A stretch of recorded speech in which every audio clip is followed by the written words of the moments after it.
Welcome back to the Cross Connection. Like we always do at this time, it's time to make it make sense. Now, this week's question is coming at you from Phoenix, Arizona. I got a question for you. Why is Donald Trump running around free?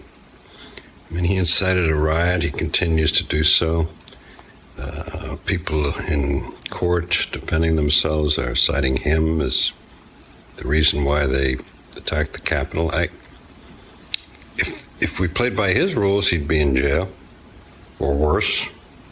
I don't understand. Why can't he? Isn't there a seditious line he can cross?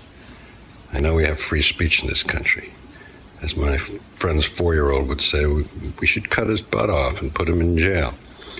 Can you make sense of that? Thank you.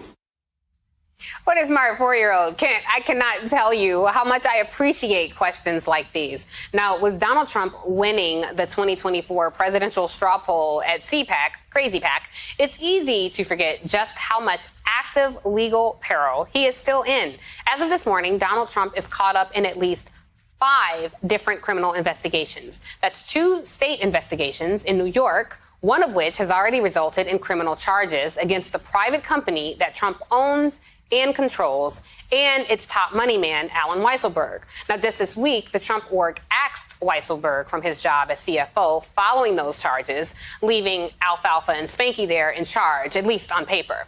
There's also the New York-based federal investigation that has already snagged Michael Cohen, Lev Parnas, and Igor Fruman and led to a raid on Rudy Giuliani's office. Now, meanwhile, down in my neck of the woods, Georgia, the state prosecutor in Fulton County, a.k.a. the ATL, is investigating Trump for possible crimes related to election tampering.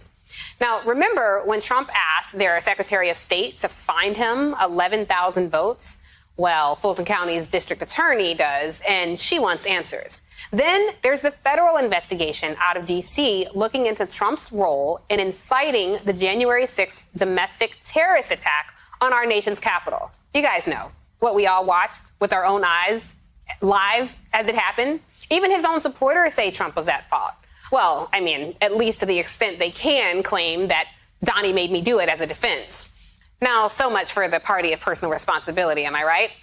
We haven't even gotten to the 11 civil suits pending against the former guy, ranging in claims from defamation, in this case, by 2 of the 26 women who've accused Trump of sexual misconduct, to incitement for his rhetoric on January 6th, to, you guessed it, even more fraud. Kent, your question is, why is Trump running free despite all of these legal targets on his back?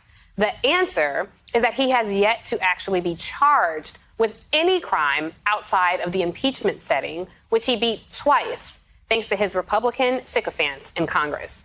And when it comes to the civil suits, even if he loses, he cannot be locked up. Forced to pay fines and damages, maybe, but no jail time. In fact, the lawsuits and investigations may even help a potential Trump 2024 campaign.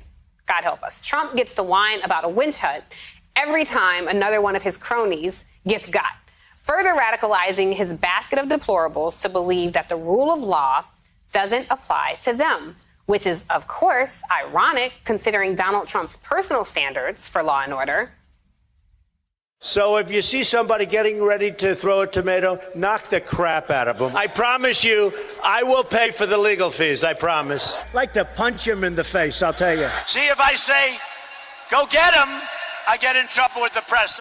I said, please don't be too nice. Like when you guys put somebody in the car and you're protecting their head, you know? I said, you can take the hand away, okay?